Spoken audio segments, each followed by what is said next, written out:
السلام عليكم ورحمة الله وبركاته.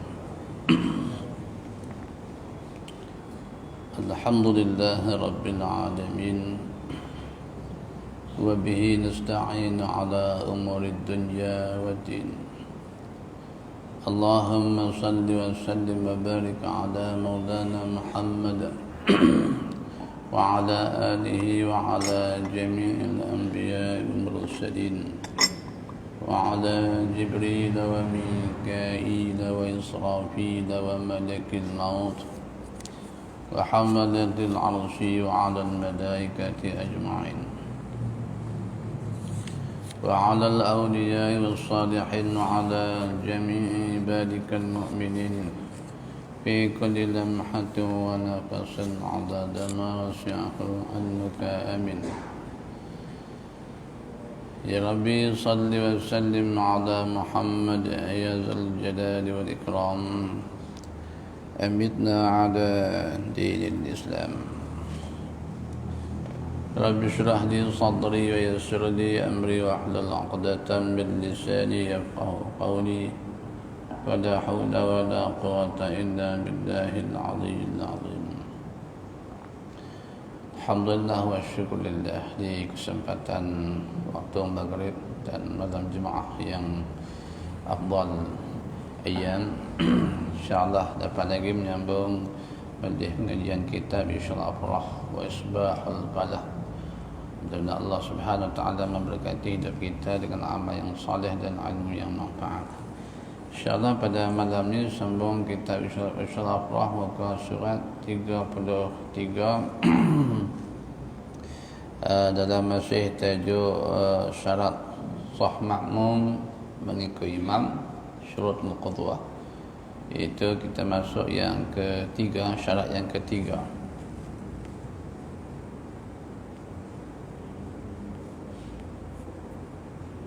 Lebih kurang sebelah baris daripada atas. قال المصنف رحمه الله تعالى: ونفعنا بعلومه وأمدنا بأسراره في الدارين. Dan syarat yang ketiganya, bahawa mengetahui makmum akan intiqalat imamnya, dengan dilihat akan dia imam, atau dilihat akan setengah safnya, atau mendengar suaranya imam, atau suara muballigh, atau umpamanya, supaya dapat mengikut akan dia imam. Kata dia, dan syarat yang ketiga daripada 10 syarat ataupun 12 syarat syurutul qudwah, syarat sah makmum mengikut imam. Ini yang ketiga, kata dia, bahawa mengetahui makmum. Jadi makmum mesti tahu akan intiqalat. Jadi intiqalat mana perpindahan rukun imam. Intiqalat imamnya mana perpindahan segala perpindahan imamnya. Jadi kalau dalam sembahyang kita ada takbir intiqalat, kecuali bangun daripada rakaat nak i'tidal, itu tak ada takbirnya, tapi diganti dengan sami Allahu liman hamidah. Jadi kita kena faham. Jadi dalam rukun 13 ada takbiratul ihram. Jadi takbir ihram hanya sekali saja, iaitu mula-mula masuk sembahyang, takbir Allahu Akbar. Ini dia panggil takbir ihram, yang kita sudah maklum dengan niat qasad ta'aruf ta'ayyud, seperti mana dibahas di kitab ini dulu. Lepas tu kita nak rakaat, jadi kita nak rakaat, kita nak sujud, teruslah. Jadi rakaat sujud kita tu mesti ada takbirnya kan. Ini dia tak panggil takbir ihram, ini dia panggil takbir intiqalat. Jadi takbir perpindahan rukun. Jatuhnya perkaranya jadi sunat hay'ah. Jadi mazhab kita lah. Jadi sunat hay'ah. Kalau takbir ihram masuk semayang ucap Allahu Akbar, tu rukun semayang wajib bacalah. Tak baca tak sah, kerana rukun semayang takbir. Bila kita nak rukuk, nak sujudnya, seterusnya ada takbir Allahu Akbar. Ini dia panggil takbir intiqalat, sunnah hay'ah. Kalau tak baca sah saja semayangnya, tapi pahala kurang lah. Jadi pahala bacaan Allah Akbar tu tak baca di mulut kita kurang lah. Kecuali mazhab Hanbali, kecuali mazhab Hanbali, Ahmad bin Hanbal, ini kita sebut sebagai mazhab Hanbali. Takbir intiqalat pada mazhab dia, begitu juga dengan bacaan Sami Allah liman hamidah dalam sembahyang ni, wajib pada mazhab Hanbali. Mazhab dia sajalah, mazhab Imam Hanbal, Imam Ahmad bin Hanbal, yang Hanbali. Jadi takbir intiqalat pada mazhab dia, begitu juga dengan ucapan Sami Allahu liman hamidah, semuanya wajib, semuanya wajib. Berdalilkan dengan hadis sallu kama ra'aitumuni usalli. Jadi dalam hadis yang sahih Nabi menyatakan sallu, sembahyanglah kamu, adalah kamu sembahyang kama ra'aitumuni usalli, seperti mana kamu melihat aku sembahyang. Jadi kamu tu ra'aitumuni, tum khitab kepada sahabatlah yang melihat Nabi sembahyang. Kalau kita bukan nanti kita, bahkan dengan tabi'in kan, tabi'in. Jadi sahabat dapat tengok Rasulullah sembahyang, tapi mai zaman tabi'in tak berjumpa dengan Rasulullah, ini dipanggil tabi'in lah. Orang yang sempat berjumpa dengan sahabat dan tak berjumpa dengan Rasulullah, ini dipanggil tabi'in. Jadi tak tengok Nabi sembahyang, tapi di situ dia panggil apa? Jadi alim, jadi ra'aitumuni, ditakwilkan hadis itu dengan ay alimtumuni. Kamu lihat dengan mana kamu tahu. Daripada tabi'in, apatah kita sampai zaman sekarang hingga akhir dunia, tidak pernah melihat Rasulullah sembahyang, maka hadis ra'aitumuni ditakwilkan dengan kama alimtumuni, seperti mana kamu tahu sembahyang. Jadi maknanya seperti mana seperti mana sahabat-sahabat melihat Rasulullah sembahyang, seperti mana kita tahu Rasulullah sembahyang, maka sebagian perkara yang tahunya ialah Nabi bila rakam, bila sujudnya dan seterusnya, Nabi ada baca ucap Allahu Akbar. Semua ucap Allahu Akbar lah, hingga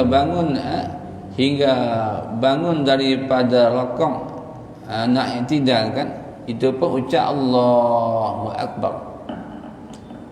Tetapi satu ketika mana bibarakati Sayyidina Abi Bakar As-Siddiq, dengan berkat Sayyidina Abu Bakar As-Siddiq, satu masa sekali itu saja kan, Sayyidina Abu Bakar melewat sikit sembahyang, sentiasa dan Rasulullah, jadi Sayyidina Abu Bakar tu muafiq hari itu saja lewat sembahyang masbuk namanya, hari itu saja, sampai ke masjid Nabi rakam. Jadi Nabi baru rakam. Jadi Sayyidina Abu Bakar kata Alhamdulillah. Maknanya Sayyidina Abu Bakar puji kepada Allah Ta'ala kerana dapat lagi rakam bersama Nabi. Maknanya dapat rakaat lah. Alhamdulillah. Ini takbirlah semayang. Kalau gitu datanglah wahyu Allah Ta'ala perintah malaikat Jibril bagi kepada Rasulullah sallallahu alaihi wasallam, bangun daripada rakaat, ucapkan sami Allahu liman hamidah. Tu kita dah baca dah kan. Sebelum tu tak ada ucap sami Allahu liman hamidah. Jadi hanya baca macam biasalah kan. Kalau tadi kita rakaat, Allahu Akbar, bangun daripada rakaat enak ya, tidak pun Allahu Akbar. Tapi dengan berkat Sayyidina Abu Bakar, kalimah Allahu Akbar, turun perintah Allah Ta'ala untuk Nabi baca sami Allahu liman hamidah. Maknanya Allah Ta'ala mendengar orang yang memujinya. Man sami'ahu, mereka yang memujinya. Siapa mereka yang memujinya? Itu Sayyidina Abu Bakar ucap Alhamdulillah. Itu dalam fiqahnya, dalam hadisnya kan. Kalau dengan dalam usuluddinnya, siapa yang mengatakan Sayyidina Abu Bakar tidak sahabat Nabi, dia kata Sayyidina Abu Bakar bukan sahabat Nabi, maka orang tu kufur, kafir terang-terang. Kerana jelas dengan Qurannya, il yaqul li sahibihi la tahzan. Jadi Nabi, Allah Ta'ala cerita, Nabi kata pada Sayyidina Abu Bakar, jangan duka cita, jangan takutlah. Jadi puak-puak kapiak ada keliling-keliling depan gua, tu tak boleh masuk gua, dia tak boleh bunuh kita. Maka berbalik pada fiqh kita lah, maka bila kata intiqalat ni makna perpindahan rukun. Maka perpindahan rukun tadi disertai dengan ucapan Allahu Akbar, kecuali i'tidal sami Allahu liman hamidah. Ini mazhab semua sunat mengatakan ucap Allahu Akbar, takbir intiqalat, ucap sami Allah liman hamidah, semua hukumnya sunat hay'ah, kecuali madhab Hanbali yang kita sebut tadi, kerana semua berdasarkan dengan hadis usallu kama ra'aitumuni usalli. Itu makna takbir intiqalat. Jadi bila kita bangun daripada kita yang tidak sami Allahu liman hamidah, bila dalam pergerakan kita daripada rakaat nak bangun betul dia panggil tidak, kita baca sami Allahu liman hamidah, dah betul berdiri dah, baru kata Rabbana lakal hamd.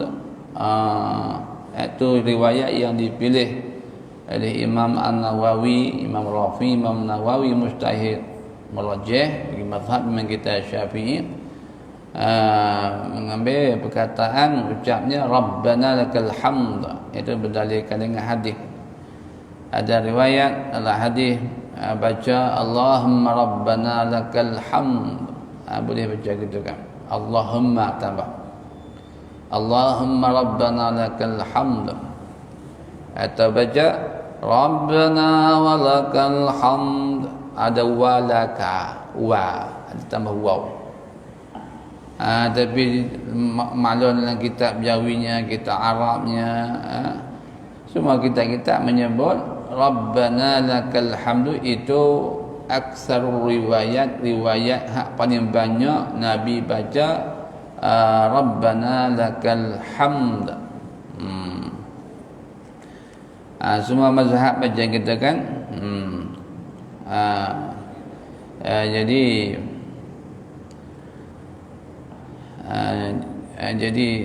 baca Rabbana lakal hamdu, ada macam mazhab Imam Abi Hanifah, dia baca Allahumma Rabbana lakal hamdu. Itulah.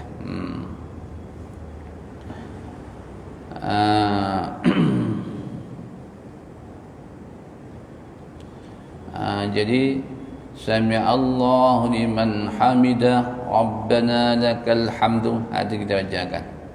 Ataupun sami Allahu liman hamidah Allahumma Rabbana lakal hamdu.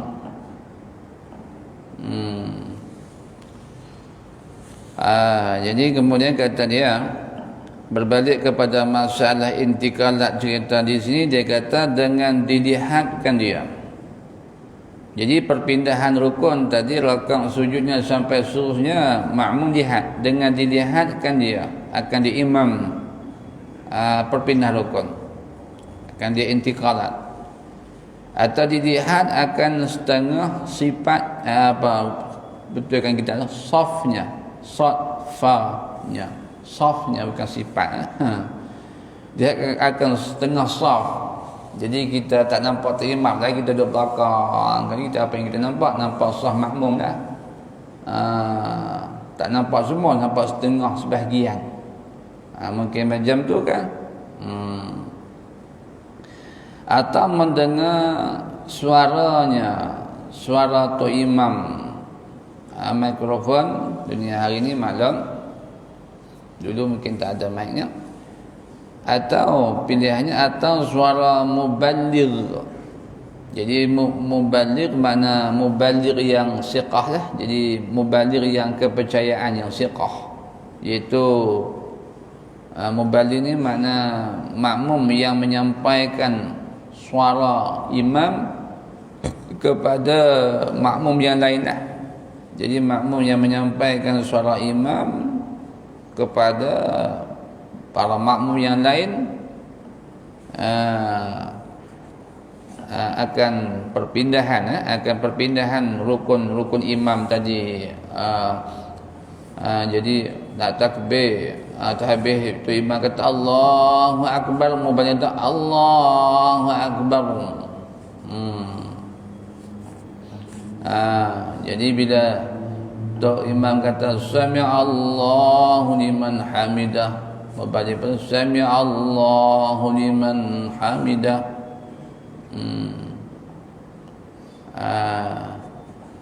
Jadi sami'allahu liman hamidah tu mazhabnya kan. Mau bacalah sama baca. Tu imam baca tu, kita baca tu lah. Jadi muballigh tu dia baca, lepas tu imam bacalah, nak bagi makmum lain dengar.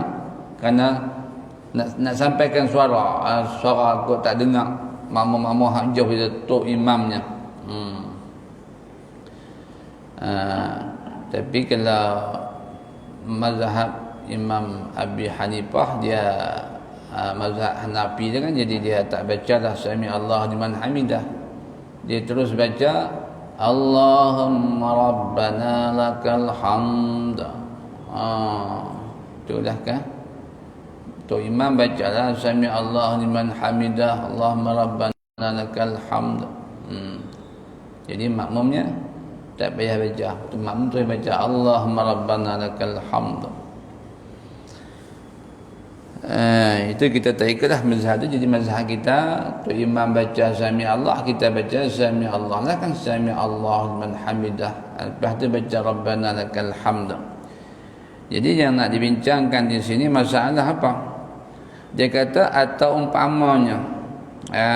Jadi atau umpama muballigh tadi, seperti kita kata nampak satu orang makmum berdiri di tengah-tengah, nampak seorang yang lain tak nampak. Mungkin masalah macam tu supaya dapat mengikutkan dia imam. Itu tujuan semua tu, kita sebagai makmum belakang nak kena tengok, dia kata lihat, nampak lah. Jadi kalau kita sembahyang dalam masjid kita nampak tu imam, itu nampak lah, semua ada tadi. Jadi kita nampak. Kalau kita tadi sembahyang belakang tadi, kita kata hujung ni tak nampak tu imam, mak kita belakang masjid, kita bayang masjid kita besar kan, tak nampak tu imam depan, nampak saf saja. Mungkin macam tu. Dua masalah yang keduanya. Atau saf pun tak nampak, mungkin dengar suara. Suara tu kita faham tadi, kita tak nampak tu imam. Atau dengar suara sahaja, tu imamnya tak nampak, makmum pun tak nampak. Sudah kan. Ini pada masalah macam mana? Masalah masjid, bukan masalah surau. Contoh, jadi kita mai tadi, bayangkan tadi masjid ni penuh, dan masjid tadi kita kata ditutup semua. Ditutup semua pintu keliling kelalang. Lepas tu bila tutup semua dikunci, kita kata dikunci, siapa main kemudian dia tak bagi masuk. Jadi kita pun main masjid sembahyang lah tu kat luar tu, tapi dengar suara tak? Dengar suara tak? Dia kata mendengar suara sah. Jadi makmum yang main kemudian nak masuk tak boleh, pintu dia tutup, kunci. Ni cerita masjid. Jadi makmum main duduk kat luar lah. Duduk kat luar, pintu tu tutup. Tapi dengar takbirnya Allahu Akbar. Dengarnya sami Allahu liman hamidah. Maka hukumnya sah pasal dengar suara tu imam. Dengar suara tu imam ataupun suara mubalik, kita tak perlu suara mubalik lah, tempat kita kecil je kan. Besar-besar apalah tempat Tanah Haram Mekah Madinah sana kan. Jadi sebaliknya, kalau kita main tadi kan, kita kata buat masalah, dah sampai masjid tadi kita dah tak boleh masuk, dah tak nampak tu imam, telah nampak sah pun tidaklah sebab tak boleh masuk, kita seorang bayangkan luar, ataupun beberapa orang lah, tapi 2-3 orang kita kata belakang pintu tu. Jadi mana tak nampaklah sah, cuma sah kita saja, sah depan kita tak nampak. Maksud sah nampak tu sah depan kita. Ni kalau sah kita je tu tak kira. Nak orang depan sah yang depan ikut tu imam depan kita tak nampak. Kita duduk belakang pintu. Jadi katakan kita sampai tadi, masalahnya mic sudah rosak, tak dengar suara dia, tak berfungsi. Kita main sembahyang pun duduk kat luar, pintu dikunci, tak boleh masuk, suara tak dengar, apa benda tak tahu. Imam rokok kan, sujud ke apa tak tahu, tak nampak apa belakang pintu, belakang dinding tembok, tak sah. Jawapannya tidak sah, pasal tak dengar apa satu. Tapi kalau kita duduk kat luar masjid, dengar lagi tu imam duk takbir, duk ucap sami Allah liman hamidah, tu sah. Kalau gitu masjid sajalah. Kalau surau tak boleh buat macam tu. Jadi surau tak boleh buat macam tu. Kita pergi surau,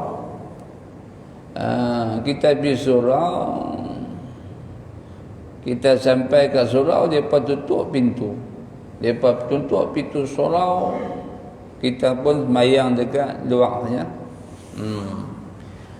Dekat rahbah dia, dekat serambi kat luar. Kalau gitu semayang pun dikelilingi dengan pintu, dengan tembok, kita kata. Ataupun yang tu jelas lah kita kata, ataupun pintu cermin macam ni, ni surau dia kata. Dia semayang kat luar lah, tu imam depan kan. Nampak lah cermin, nampak sah, nampak tu imam, nampak. Tapi dia ada ditabelkan, ditiraikan, didindingi, hal tu tak sah. Jadi bagaimana dalam kitab I'anatul Talibin dan banyakkan kitab macam inilah, menyebutkan contohnya di musalla lah, di surau, bukan masjid. Utamanya bahagian perempuan lah, ada sitrul murakhi. Jadi tirai yang labuh turun ke bawah ditutup habis. Makmum perempuan di surau dia semayang di belakang tirai tanpa buka tirai sikit. Bukan suruh buka tirai semua, buka besar boleh tengok. Besar tu je lah, besar orang boleh pergi lah. Jadi besar orang, besar tubuh orang sudahlah, bukan suruh buka semua. Ni cerita surau masjid tak apa, masjid tutup tak apa, nak tutup macam mana pun tak ada masalah. Ini kita bincang surau, jangan salah faham. Mayang kat surau tu, kat madrasah kat surau, makmum perempuan duduk belakang, dia tutup tirai habis, dia pun dengar suara, nampak apa kata kami perempuan sembahyang kat surau, tirai kami jarang nampak. Walaupun jarang nampak, tapi dia tak boleh terus pi. Dia kena ada daripada makmum. Kalau kira-kira dia tak ada penghalang, dia boleh terus pi, tak tersangkut apa. Ini tersangkut dengan jaring apa, tersangkut dengan tirai ni, tirai labuhnya, walaupun tirai itu jarang, maka hukumnya tak sah mengikut. Jadi makmum perempuan tidak sah mengikut tok imam di surau, yang mana surau tadi dibubuh tirai labuh tutup, tak buka sikit. Kena buka sikit, boleh pi, tak apa. Tak suruh buka semua. Lepas sembahyang tutup balik. Waktu sembahyang saja. Ini masalah. Berbeza dengan masjid. Jadi kalau masjid, mana-mana masjid lah, jami' kalau jami', masalah perempuan di belakang tirai sana tak payah buka, tak apa. Kalau sebab masjid luas hukumnya. Berbeza dengan surau. Kemudian dia kata, dan syarat yang keempat. Jadi macam mana masalah kan? Jadi masalah sembahyang di luar masjid, sembahyang di luar masjid, maknanya kalau sembahyang di luar masjid musim PKP, luar masjid mana luar wakaf masjidnya, jadi maknanya pintu tu kena buka. Jadi para makmum yang di bawah tangga masjid tu, empat jadah ke macam mana kan, makmum hak luar tu mesti nampak makmum hak dalam masjid ni. Syukuran dia nampak seorang tak apa, pintu tu buka, makmum hak belakang tu kan dia nak sembahyang kat luar bawah tangga tu, nampak tak apa. Ini pintu dia pintu tutup. Lepas tu ada makmum sembahyang kat luar tangga masjid tu sampai tepi pagar sana. Tu tak nampak apa satu tu. Tak nampak apa satu tu. Sah kan tak sah? Yang tu kita dah luar masjid dah. Duduk dalam masjid tak apa. Tak nampak apa-apa kan. Kalau luar masjid dia kena nampak, dengar, itu kan. Ni kalau duduk luar masjid dengar mic ni tapi tak nampak, tak sah. Jadi nak kena buka. Jadi kalau ada para makmum kita duduk di luar masjidnya, kalau saya kata tadi dekat belakang pintu tu, dalam belakang pintu tu masjid. Buka pintu tu masjid lagi, belum tangga tu masjid lagi. Belakang pintu sikit tu masjid lagi. Ni masalah tempat parking. Tempat parking. Tempat parking tu bukan masjid. Jadi orang hak sembahyang kat tempat parking dah, nak turun orang dalam masjid ni tak nampak tu imam tapi nampak makmum, kena buka pintu masjid dulu. Bagi nampak makmum hak dalam ni. Itu kan, itu untuk mendapatkan sah sembahyang jemaahnya, apatah lagi hari Jumaat. Kemudian kata dia, dan syarat yang keempatnya bahawa berhimpun imam dengan makmum pada suatu tempat. Berhimpun tempat ni nak ceritanya masjid tadi kan, pada tempat. Maka bagi berhimpun kedua-dua itu 4 kelakuan. Jadi 4 kelakuan, 4 keadaan. Jadi makmum turut tu imam ni mesti maklumlah kan. Jadi dia berhimpun lah, sembahyang nama Jumaah, sembahyang berhimpun seminggu sekali ya Jumaat. Sembahyang jamaah mana berhimpun, berkumpul. Maka berkumpul tu imam dengan makmum nama sembahyang jamaah. Berkumpulnya tu imam dengan 39 orang makmum mustautin, itu sembahyang Jumaat namanya. Kalau gitu maka jika kedua-duanya di dalam masjid, jika kedua-duanya yakni makmum dengan imam dalam masjid, supaya kita sembahyang tadi, kita dengan makmum semua dalam masjid, sahlah diikutnya. Jadi sah kita ikutnya, dan jika ikutnya imam, dan jika jauh antara keduanya, antara makmum dengan tuan imam, sekalipun jauh, macam kita duduk dalam masjid Mekah, kita kata masjid Madinah contohnya, kan jauh. Jadi masjid yang besar-besar lah, mana-mana masjid besar-besar kita duduk jauh dengan tuan imam, tak nampak lah suara dengar. Sah ikut berapa mana jauh, berapa batu pun, berapa kilo pun, berapa kilometer pun, sah ikut. Dan jika menyalangi oleh beberapa binaan bangunan, kita panggil, bahasa Arab panggil bina kita panggil binaan bangunan, diselangi dengan binaan rumah, apa benda, kedai ke apa kan. Dia kata binaan tu seperti telaga, ada masjid yang ada telaga, dan sutuh loteng, dengan sutuh tu mana loteng, sutuh di atas tu kan. Jadi ada di selang sutuh, dan menara, dan umpamanya sekalipun diselangi dengan telaga, diselangi dengan loteng dan menara sekalipun, sah. Sah turut belakang. Macam tu masalah kan, kalau semayang tak kapai katakan, mungkin tak ada orang semayang. Ni semayang tak kapai tu tak apa, memang semayang tak kapai pun, bagi orang yang ahli kapai lah. Besar kan. Ni cerita kapai A dengan kapai B, kapai A dengan kapai B. Kapai A dengan kapai B. Kalau gitu kapai A ni ada tu imam je lah. Tu imam penuh tu sembahyang asar penuh, sembahyang tak kapai, alhamdulillah. Kapai yang kedua ni, makmum yang pada kapai yang kedua ni boleh turut pada kapai A, tapi maknanya dalam keadaan kapal tu bergerak boleh. Bergerak kapal, tapi bergeraknya jangan laju. Ini bergerak macam bot mana hilang mana, tu tak sah tu. Ingat dah hilang lah. Jangan laju, tu tak boleh.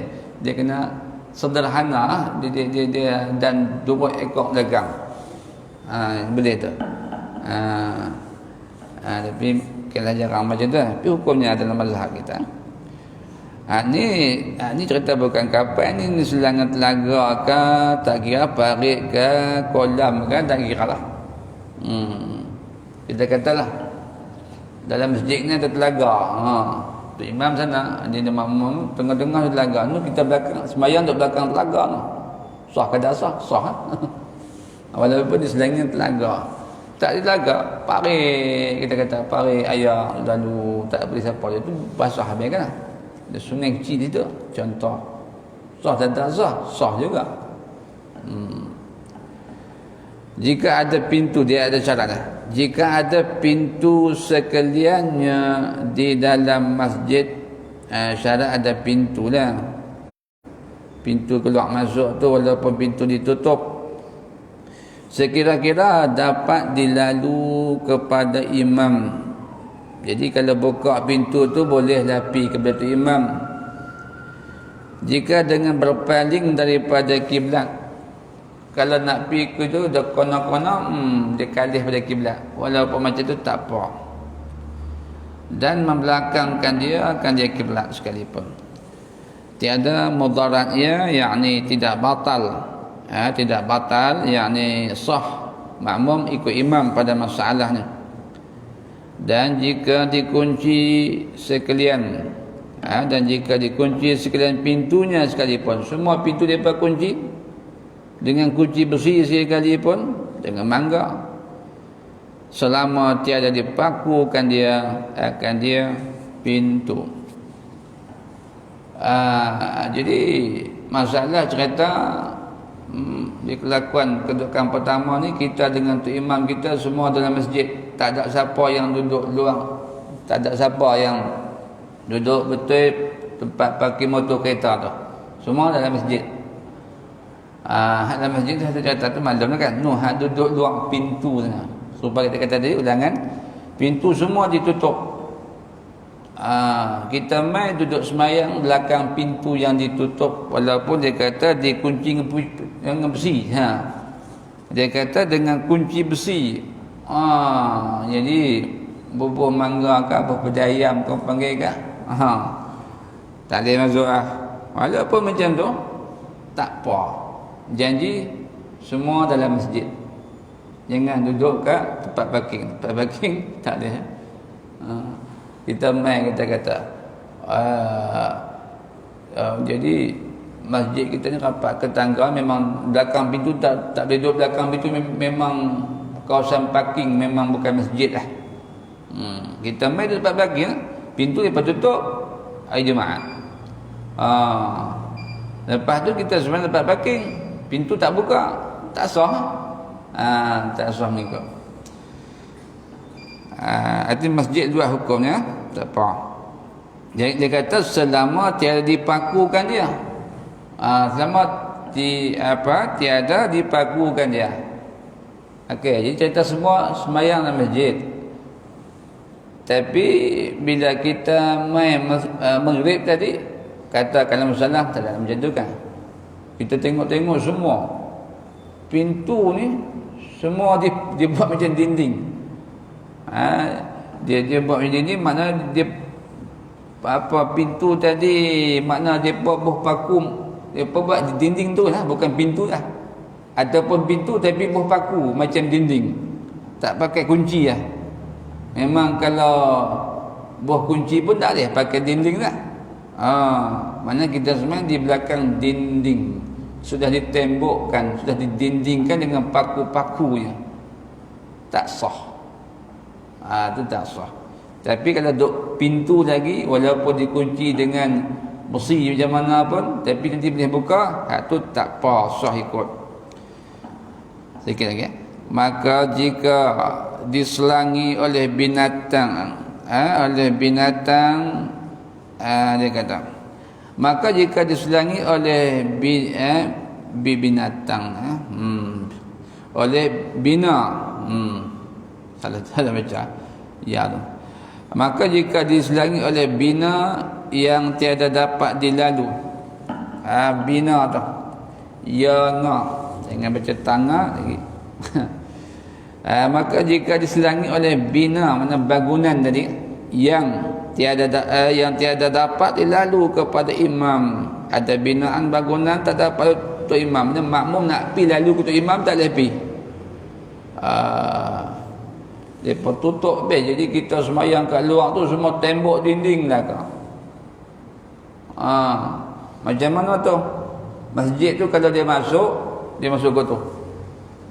Semua pintu dia makmum tu imam masuk ke tu. Siapa main ke tu memang bangunan, tak ada pintu-pintu. Kalau pintu pun dia dah ditembokkan. Kalau ada macam tu tak dapat lalu dah. Tak ada pintu dah. Buah paku lah. Atau dia kata pagar besi. Pagar besi macam pagar penjara tu kah? Atau pagar segala pintu yang tersebut. Jadi makmum yang sembahyang tu duduk pagar. Duduk pagar. Pipi tengoklah masjid pagar depa tutup. Boleh dak kan? Kita ada sembahyang kat luar. Kalau dalam masjid tak apa. Dalam masjid ada buah pagar, kata-kata tak adalah begitu. Contoh salah ni faham. Amboh pasal pagar cari ngapa semua. Buah pagar, tapi pagar tu boleh buka tutup. Itu tak apa. Ni cerita pagar besi hak macam tak boleh buka ni, atau pagar segala pintu yang tersebut. Apa hukum? Tiada sah mengikutnya. Mengikutnya tu imam. Zaminnya apa itu imam? Makmum tak sah turut tu imam. Dia kata tadi kalau bangunan tadi ditutup semua, tak ada laluan pintu pada tu imam, ataupun masalah kedua depa buh pagar besi semua, tak ada lalu pintunya, atau pagar segala pintu tu depa buh pagar keren, kita nak pingat tu imam tak boleh, walaupun dalam masjid hukumnya tidak boleh. Mana tak sah? Jawabnya tidak sah. Dia kata tak sah mengikut, tak sah ikut, tak sah sembahyang lah. Rupa itu contoh masjid tu. Mana kita faham di sini, bila dalam masjid tadi betul tidak? Jadi dalam masjid tadi kalau tutup dengan pintu walaupun dikunci macam mana pun tak apa lagi, boleh ikut. Lah ni bukan pintu, depa pergi bubuh macam jadi macam jadi besi pagar lah, besi pagar penjara ke apa ke, duduk belakang pintu dah tak. Semua penuh tu belakang. Tak sah tak? Dia nak ada pintu tak apa, pintu dia keluar masuk. Itu ceritanya dalam masjid. Apatah lagi cerita kita sembahyang tak dalam masjid, sembahyang kat luar lah. Kita sembahyang dekat tempat parking. Kita sembahyang dekat luar pagar masjid. Pagar masjid depa tutup. Tak pergi masuk pasal kita main lewat. Jadi depa tutup. Ada orang pergi sembahyang luar pagar masjid tu. Selamat dia keluar tak ada belum kereta apa tepi tu. Pagar depa tutup. Tu sembahyang bukan dalam masjid tu. Depa kata pagar boleh buka tutup. Ni depa tutup. Itu tak sah. Pasal apa? Pasal duduk kat luar. Pasal luar tu bukan masjid. Sampai tangga je masjid. Kalau dalam masjid ni kita kata, bayangkan masalah dia ada pagar, ada pagar kita kata, ada jaring dan pagar, dia buat pintu macam pintu masuk masjid kita, boleh buka tutup. Tengah sembahyang depa tutup pintu pagar ni, habis sembahyang baru depa buka. Itu sah. Pasal sama-sama duduk kita makmum duduk dalam masjid dengan tu imam. Masalahnya kita tu imam duduk dalam masjid, kita hak main duduk luar pagar lepas tutup. Tak sah ikut. Pasal kita sudah di luar masjid. Ini ya. InsyaAllah situ. Dan jika ada kedua-duanya pada lain daripada masjid seperti padang atau dalam bina, wallahu rasuluhu a'lam. Bismillahirrahmanirrahim. Alhamdulillahirabbil alamin. Allahumma iftah lana abwaabal khair wa abwaabal rizqi wa abwaabal ilmi wa abwaabal rahmah. Allahumma anfa'na bima 'allamtana wa 'allimna ma yanfa'una wa zidna 'ilman nafi'an katsiran mubarakan fihi bi rahmatika ya arhamar rahimin. اللهم اجعل خير أيامنا يوم نلقاك وأنت راض عنا واختم بالصالحات أعمالنا وتوفنا مسلمين ألحقنا بالصالحين وصلى الله على سيدنا محمد وعلى آله وصحبه أجمعين والحمد لله رب العالمين.